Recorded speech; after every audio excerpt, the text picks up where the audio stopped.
Alright, so today I was, I guess bored, so I decided I was gonna go to an abandoned building and take some pictures, but they were all too far. It's already 3 o'clock, it gets dark at like 4 something.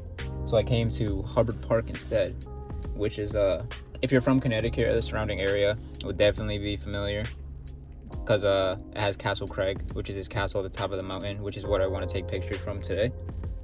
But if you're not familiar with it, this is a little bit of what it looks like. During every Christmas season, they put all these Christmas lights up, so that's another thing it's famous for. They have like a ton of lights everywhere. All right, I've started walking the trail. I don't know how long it's gonna take. Right next to the highway.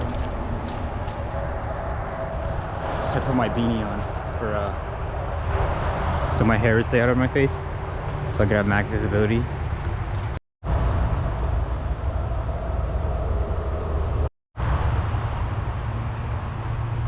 I haven't seen a trail marker in a while, which is always scary a little bit, but I think there might be one on the trail, out on the tree ahead. I'm pretty sure I just have to take like the white trail. Well, it gave me 3 or 4 options, but it seemed like the white trail is the easiest, so there's a marker on that tree, there's one right there. So I guess I go this way, because there's another path that way. This is sick. I get to go over the bridge that goes over the highway. Now I can see, I think that mountain up there is where I'm supposed to be at, or somewhere near it.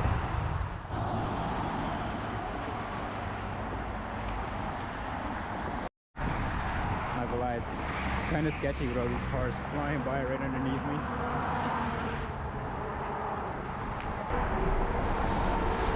All right. Now some elevation starts. This also seems to be where the bears might be. I don't like how it splits already though, so let's hope I make the right decision.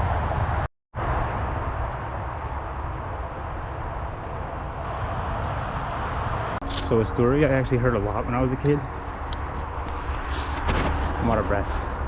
But I'm pretty sure it was on like some ghost hunting show about some dog that haunts the woods at this park. You'll see like a black dog, not on a leash, without an owner, just walking in the woods. And I'm pretty sure the rumor was something like, if you see it once, it's good luck. If you see it twice, it's bad luck. If you see it a third time, it's like you're gonna die or something like that. I don't know. Let's hope I don't see a dog at all, especially without an owner, because that'd be terrifying. I don't want to have to pepper spray a dog. The legend of the black dog, surprisingly, actually has a known origin. In the winter of 1898, a mysterious story called The Black Dog appeared in the Connecticut Quarterly, which was a magazine in the late 1800s. From that magazine story, the black dog is described as a short-haired black dog of moderate size with nothing particularly noticeable in its actual appearance. Yet there are 2 signs by which it is ever known. Men have seen it bark, but have heard no sound, and it leaves no footprint behind in the dust of summer or in the snow of winter. Meaning, apparently, the dog makes no sound, makes no footprints wherever it goes, so it just appears, sneaks up on you, and then once it notices you or you notice it, apparently it will just run away back into the wilderness. In that quote I was talking about, this is the actual one. It goes, "And if a man shall meet the black dog once, it shall be for joy, and if twice, it shall be for sorrow, and the third time he shall die." Which sounds crazy, but this is apparently a story of what happened when a man named Herbert Marshall saw the dog for the 3rd time. At that instant, the rock outcropping Marshall stood on gave way, and he fell to his death. The narrator made it off the peak and later wrote down his story of woe. So the story probably sounds crazy, and if you think that, you're right. This story was never meant to be an urban legend like it is. The original author is a guy by the name of W.H.C. Pynchon, and when it was posted in the Connecticut Quarterly all those years ago, it was clearly labeled as fiction, and the story was supposed to be fiction the entire time. While the Connecticut Quarterly did publish fiction, poetry, and nonfiction, in his story specifically, it had the words "a story" before it, which always appears next to fiction titles back then. A lot of people just skipped over that fact. And a big reason it is now an urban legend instead of a fiction story is because of other people putting his story into their ghost story books and such, and that kind of gave it a false narrative of being a true story.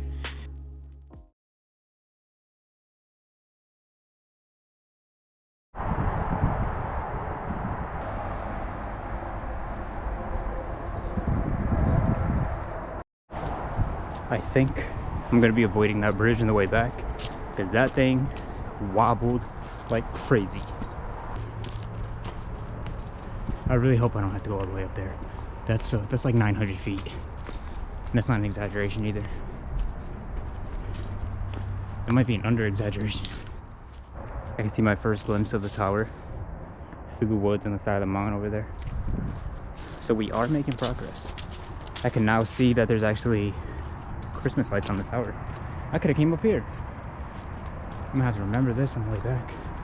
There's a bunch of shortcuts that aren't really shortcuts, but I'm gonna have to take them. Especially if it's dark when I'm leaving, goddamn.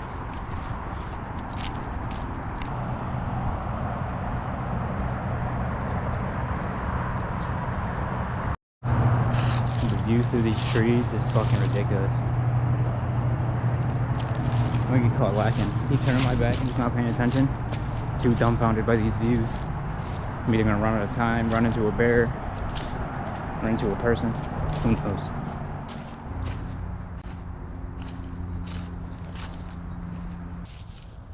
So I've been following the white trail this whole time, which wants me to go that way. But the orange trail goes that way. I guess we'll just follow this one.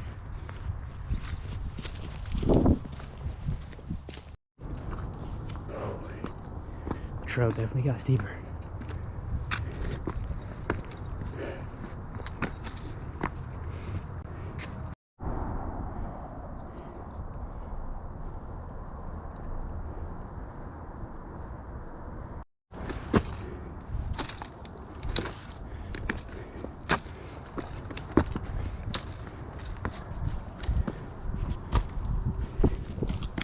What's crazy is I didn't even notice that guy that was walking in front of me.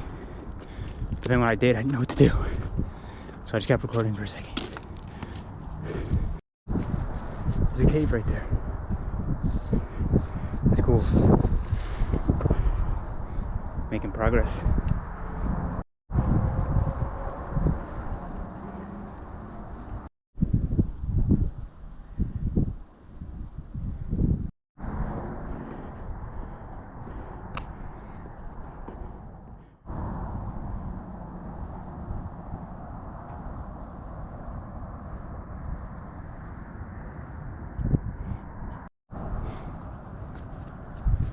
This view is gnarly, to say the least.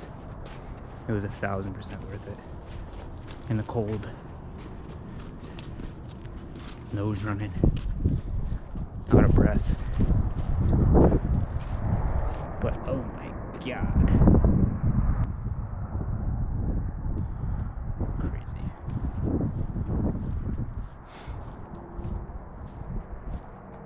Amazing. I was all the way down there. Next to that pond. Crazy. And it can be mad nice sometimes. Sadly, cannot go inside.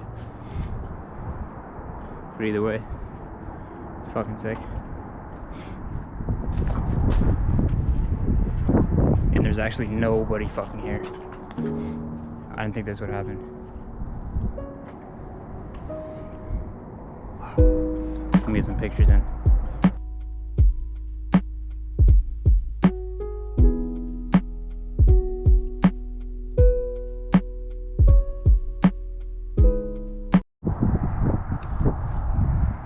Final views of everything. It is now getting dark, and as soon as so right there, directly in front of the camera, is actually Sleeping Giant State Park, and it's called that because those mountains, they say, look like a giant could be sleeping under the crust of the earth or something like that. But other than that, the sunset was dope. Here's the final views of everything.